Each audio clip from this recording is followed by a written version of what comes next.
Welcome back. In this last lecture, we developed the non-dimensional form or the normalized form of the equations governing the fluid flow and determined that the three named pi numbers, Euler number, Froude number and Reynolds number, control the similitude. In today's lecture, we will try to develop an understanding of the physical significance of these three main pi numbers of fluid mechanics. This is the equation that we developed for incompressible, steady, viscous flow of a fluid past a body with a uniform velocity V0 far upstream and the pressure P0 far upstream.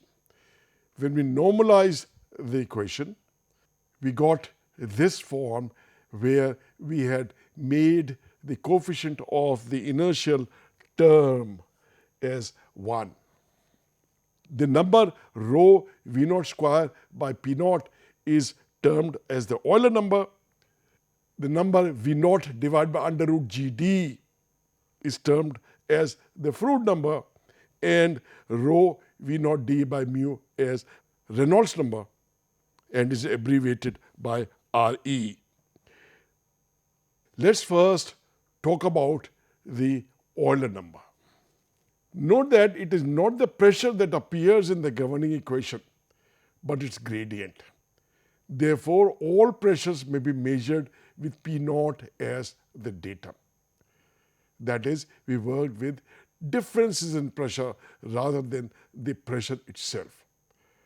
We can work with the gauge pressure Pg defined as P minus P0. This is the pressure difference that requires a characteristic pressure difference for normalization, or that we need to know the pressure at some other point in the flow field. However, since no other pressure is specified in the problem, let's assume that the characteristic pressure difference is delta P0 as yet unknown. We'll discuss about what should the value of delta P0 be later. With this, the equation changes to this equation. V star dot del star V star is equal to 1 over Euler number delta star Pg star, the gauge pressure star, minus 1 over Froude number squared Ka, the unit vector in the z direction, plus 1 over Re, the Reynolds number, times delta star squared V star. And the pressure boundary condition becomes Pg star tends to 0 on Z star is equal to 0 as X star tends to infinity or minus infinity. P0 no longer appears in the mathematical equation of the problem and therefore is not a uniquity parameter. If the pressure forces within a flow field are to be significant, that is, they are not to be negligible, the pressure flow terms in this equation should be of the same order as the inertial term. So this term must be of the same order as this term. The coefficient of this is 1. So this coefficient should also be of order 1. This is possible if the characteristic pressure difference delta P0 is of the same order as rho V0 squared. So this equation, in this, it is customary to set delta P0 as 1/2 rho V0 squared. What is the significance of this? You recall from Bernoulli equation, 1/2 rho V0 square is the pressure difference between the stagnation pressure and the static pressure in incompressible flow. So that pressure difference, which is also known as the dynamic pressure of the flow, is taken as the characteristic pressure difference. And with this, the coefficient of the pressure term becomes minus 1/2, and this is the resulting equation.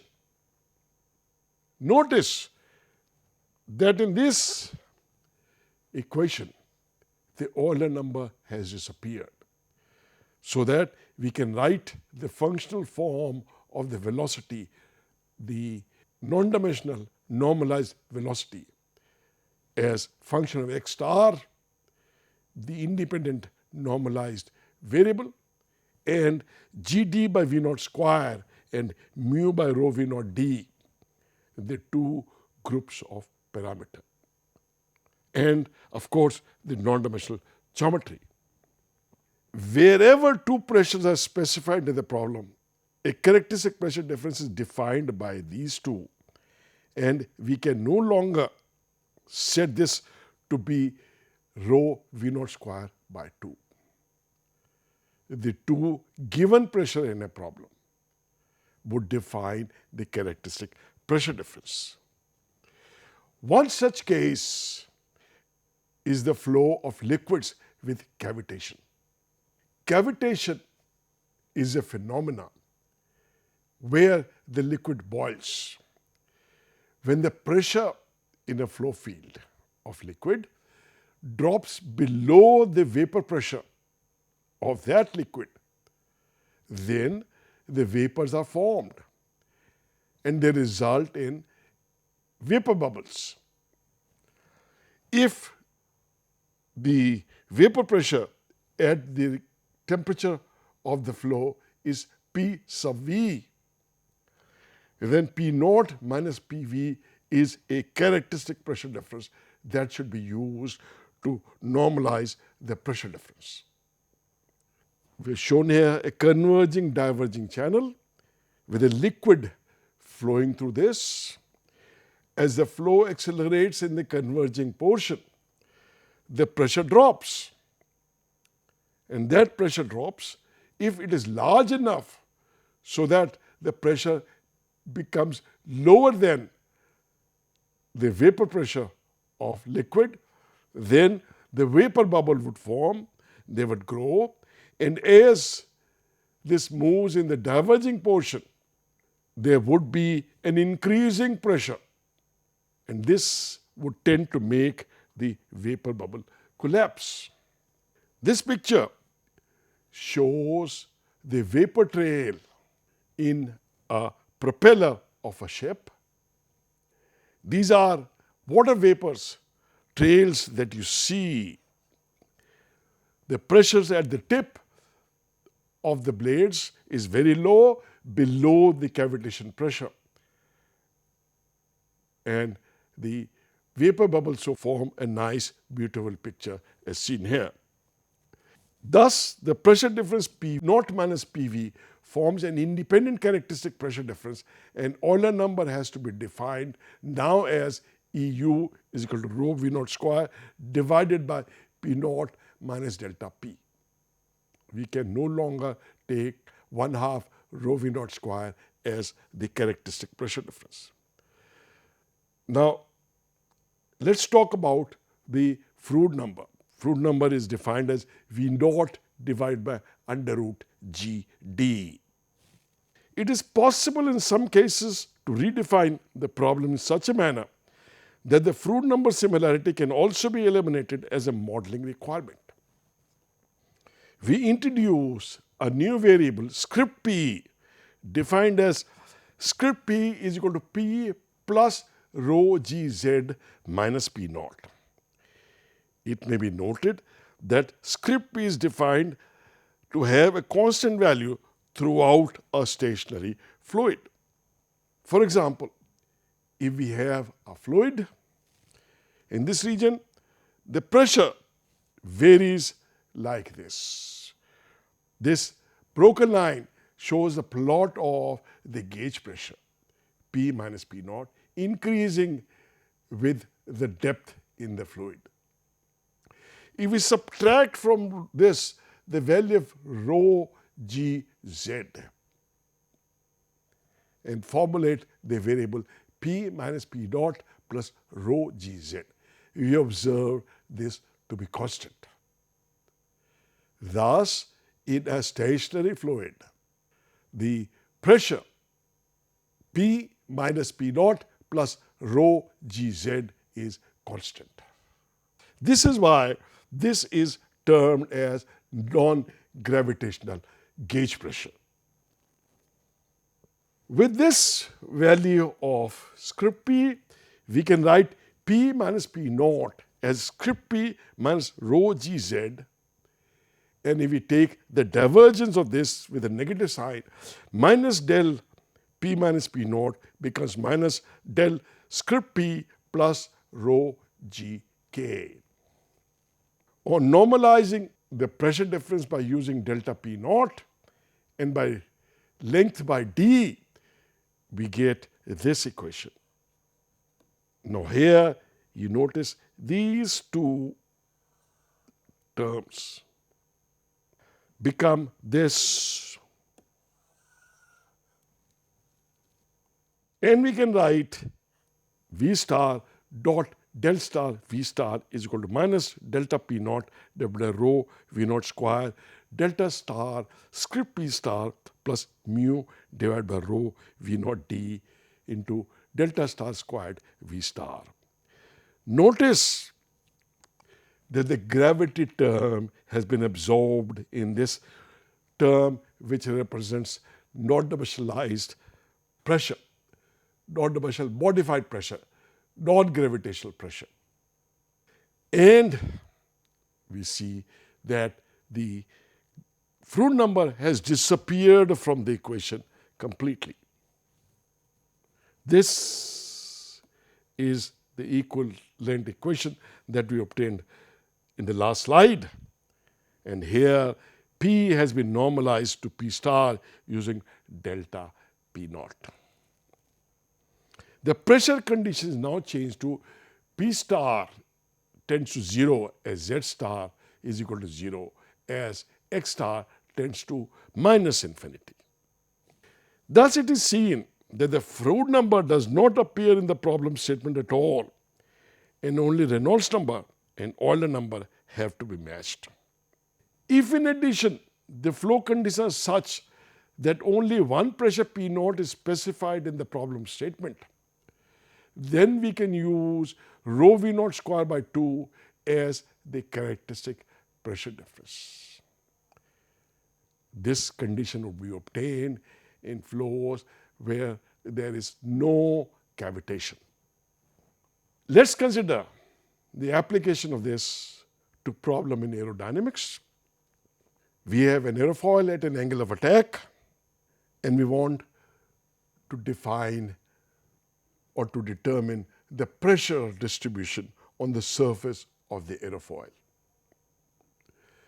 We can define a non-dimensional pressure coefficient, Cp, as the pressure difference P minus P naught, the gauge pressure, divided by 1/2 rho V naught square. We can use that as a characteristic pressure difference because cavitation is not involved in problems of aerodynamics.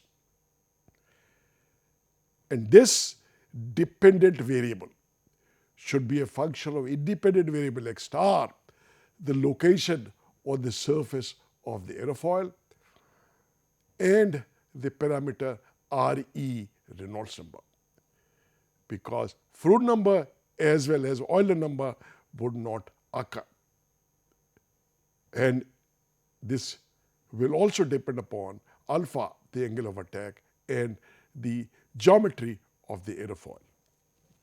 Dependent parameter like the pitching moment coefficient, which is defined as the pitching moment per unit length of the aerofoil divided by 1/2 rho V naught square times the chord, is equal to the function of Reynolds number, alpha, and geometry. Obviously, since this is a dependent parameter, it does not depend upon the independent variable. This curve shows the plot of Cm versus the angle of attack alpha for various values of Reynolds number.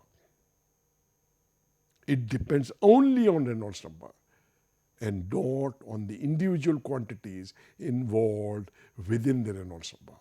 That is rho, mu, length, and velocity of the flow. From the independent parameters, we can determine the value of the Reynolds number and use the appropriate curve to find out the pitching moment variation with the angle of attack alpha. Let's discuss further about the Froude number. We have said that by defining the non-dimensional, non-gravitational pressure difference, we can get rid of the Froude number in the problem. However, this simplification is not always possible. For examples, in problems involving a free surface of a liquid, the shape of which changes with the motion, we cannot make the problem independent of the Froude number. At the free surface, which is given as z is equal to zf, a function of x, this free surface between the liquid and the air, for example, on the surface of a sea, the pressure is atmospheric everywhere. So at different values of z as a function of x, the pressure is constant atmospheric.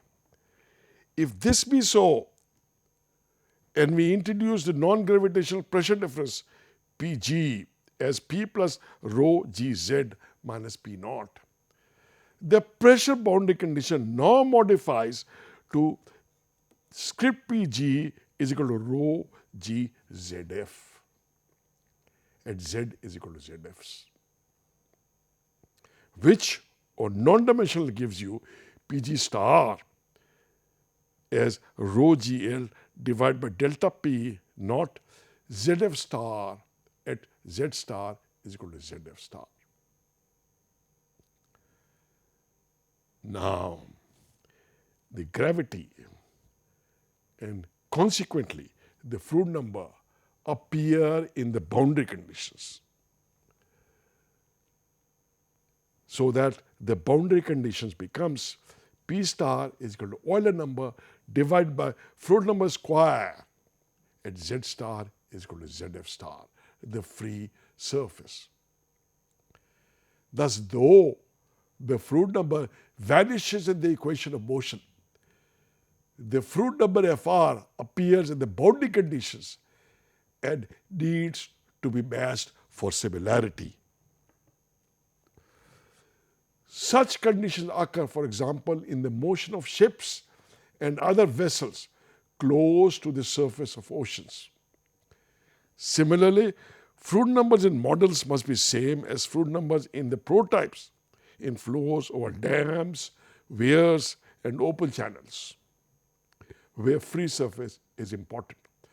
However, Froude number may be ignored as a similarity requirement for submarines operating at large depths. Then the presence of the free surface is far away and we can neglect it.